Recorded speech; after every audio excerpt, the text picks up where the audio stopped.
Hi there guys, welcome back to the channel. Thank you very much for tuning in once again. Just get comfortable there. Today is a bit of a weird video, bit of a not weird video. Basically, I'm going to be going through my Swiss Army pedal board.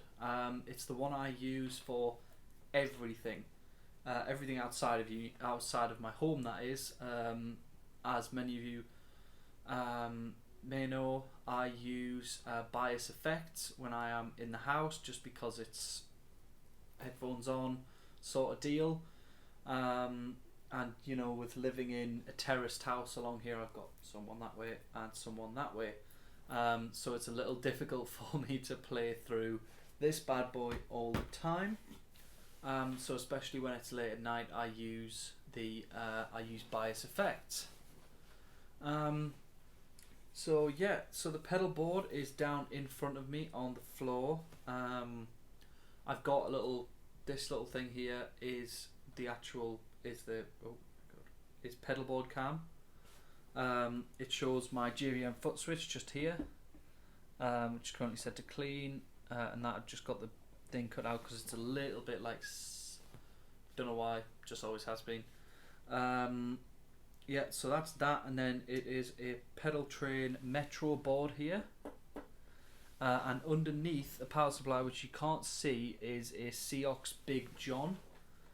And on the board from right to left we have Landlord, Locked In Tuner, Tone City, no, not even a Tone City, what am I on about? It's an Xvive, Thomas Blug, Dynarock T2 distortion pedal signature.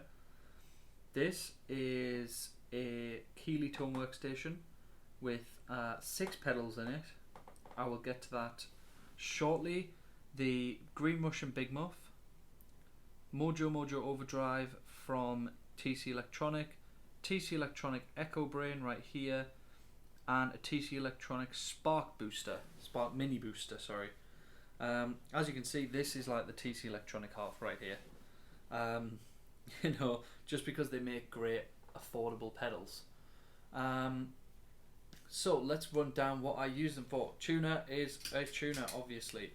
Dynarock is anything with a bit of distortion, rock tones. I should mention that at the university I go into a Fender Hot Rod Deluxe rather than the Marshall. So I use the bass clean tone on that, which is why I've got the bass clean tone here, and I use the Dynarock straight into that, straight into a clean sound. It gives me everything I need to know, everything I need to do. We've got the right side of the Keeley pedal is a compressor, Keeley compressor. You can either have a stock or a treble one. The treble is for when you're using humbuckers, and the stock is just normal. Then in the middle it is the boost slash drive. That is the Keeley Katana boost, Keeley Katana clean boost, and I believe the looking at it now, the 1962 Keeley overdrive. Then we have the Big Muff from Electro Harmonics, the Green Russian Big Muff, does what it says on the tin. Oh, I forgot to mention this side of it. Left side of the Keeley is the Mod Plus Tube Screamer and Baked Overdrive, so you can only have one of those at once, so you flick it up or down to which one you want. I normally keep it all in the down position, just because it makes life easy for me, and also I like the sounds of the down position ones. The 1962 overdrive is great, but I prefer the clean boost. Then we've got the Mojo Mojo, pretty self-explanatory again. Then we've got the EchoBrain analog delay, TC Electronic. Basically I use the Mojo Mojo for lower gain stuff, just like a bit of hair overdrive rather than the distortion pedal. Then Big Muff I use for, I don't even know, I've used it for a few things where I just want to go crazy.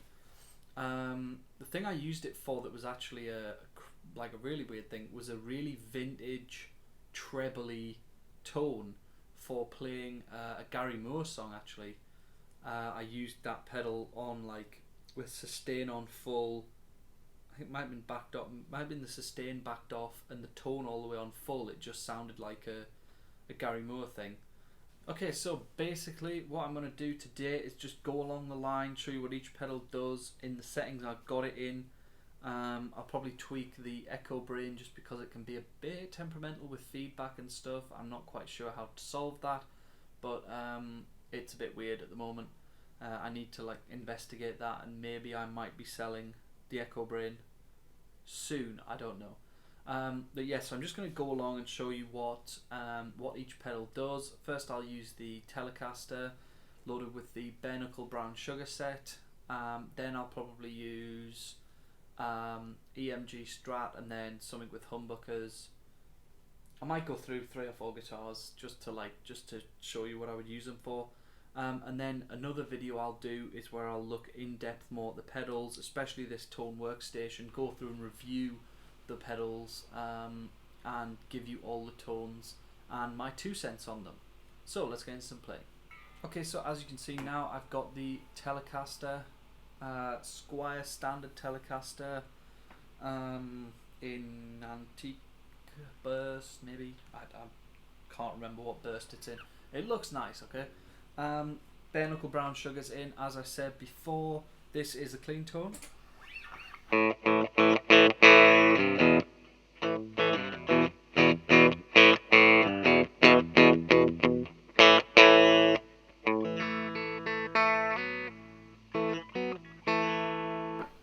Tuner. Don't really need to specify what that does. It's a tuner pedal. Okay, let's get into the proper pedals. Okay, T2 Dynorock, Tone City, Xvive, Thomas Blug, Distortion. I don't know why I keep saying Tone City, because it says T2. Here we go, Dynorock.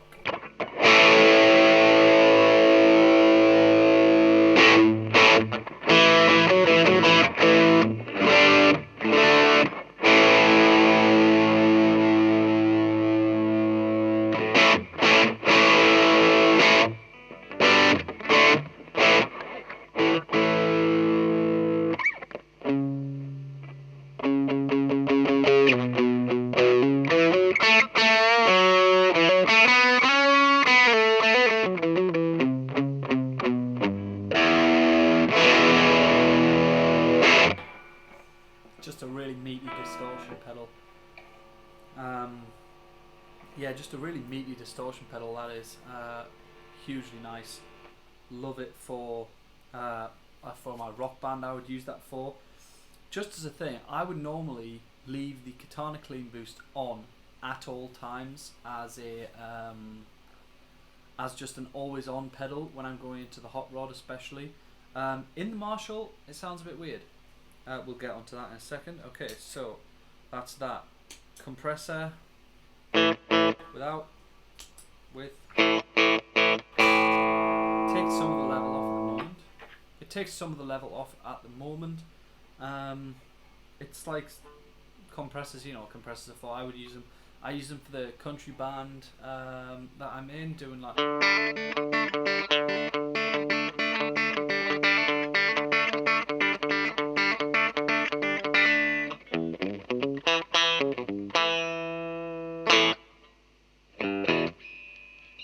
Yeah, compressor. Okay, clean boost.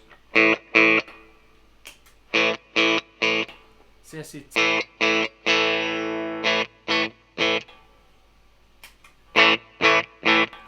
it almost does the opposite of what I want it to do, actually. On this amp, anyway.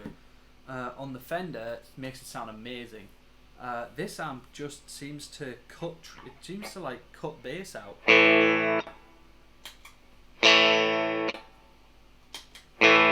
Just sort of gives me a shrill guitar tone, which is not great. Then we've got the drive.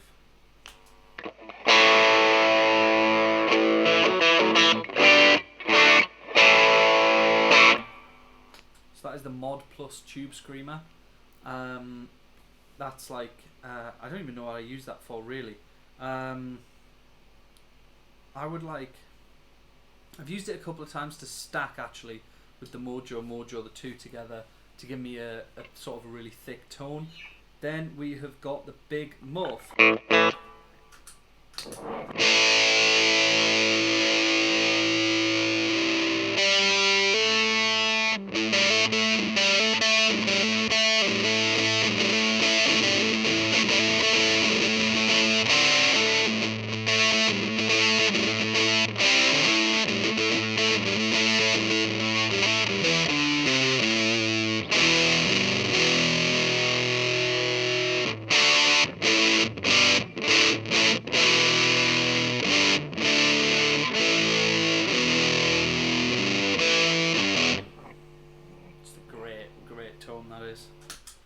Then Mojo Mojo.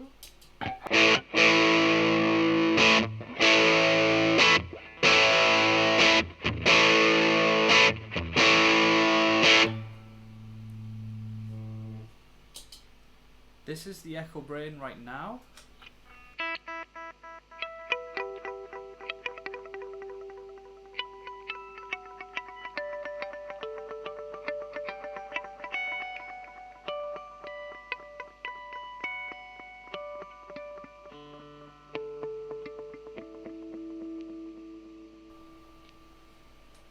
Quite a few delays.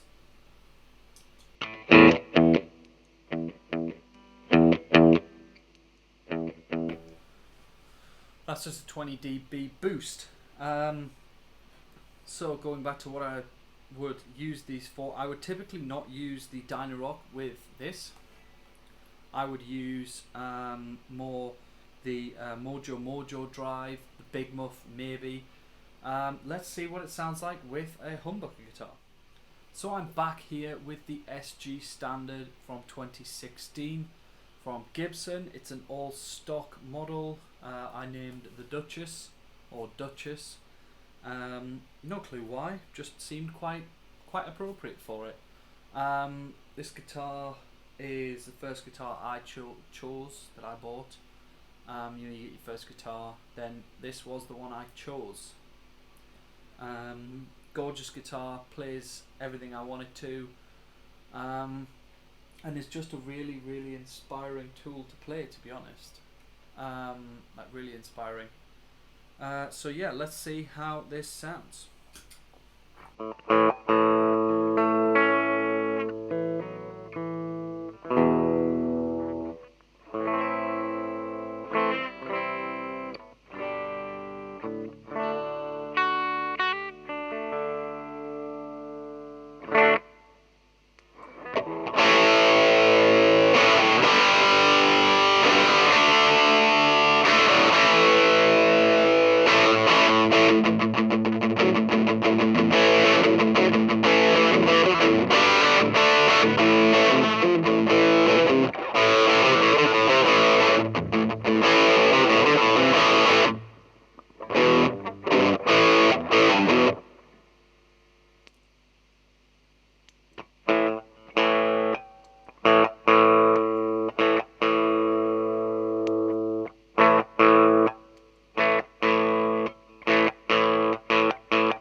So that is through. I just cycled through them quick there. Just every pedal on what it is. This is how I would set it up to play with this Marshall. So I would set the board up to play with it. It would change slightly for the hot rod. A lot of the stuff gets the tone cranked up a lot of the time on the hot rod, just because I quite like that trebly sound, but I don't seem to be able to get that from the pedals right now, which I'm not sure why. But yeah, so I'm going to do an in-depth video on at least 2 of these. Probably the tone. In fact, I know the tone workstation. Probably the big Muff as well, and I'm also going to do the Thomas Blug Overdrive, the Xvive. I think it was the first or second pedal that I bought when I started to make this board. I got the tone workstation and I got the Dynarock, and it cost me £20 second hand, and I have never looked back. For £20, even for £40–50, which it retails for, that is a flipping awesome pedal. So that is my Swiss Army knife pedal board. It doesn't have a reverb on it. So if I don't get an amp with a reverb, then I'm a bit buggered. But what I can do is just turn the EchoBrain on, turn the repeats down, and just sort of get a sort of reverb, but just with a delay. And that's what I'll do in that situation. I don't have a chorus on here. I'm looking to get a chorus. I won't use a phaser or a flanger. Chorus I really love, and the choruses that I use are mainly through bias. I would use if I had needed a chorus at the moment. But yeah, so that is my Swiss Army board that I use for everything from everything to do with uni, all the bands, country, jazz, rock band, anything you can think of, I've used it. There's a bunch of photos and videos of me using it live about the place. So yeah, thank you very much for watching, guys. I do hope you enjoyed it. If you did, please do leave a thumbs up. This is the first gear review / demo-y thing that I've done. I've taped a couple of them in different places. I tried to do it at the uni. I tried to do it twice at the uni with different mics and stuff. It just didn't sound right, didn't seem right. This is the best setup that I can do, and this is just because I've changed my room around. I've been able to do this. You are hearing everything today through a close mic'd SM57 on the grill of the Marshall, and the emulated out on the back. It's like a blend of the two. I took it in stereo, so a blend of the two is what you will hear in the final mix from the amp. Everything else is pretty much as standard. So yeah, thank you very much for watching again, guys. If you did like the video, please do leave a like, subscribe if you want to see some more content, and thank you very much for watching. Cheers.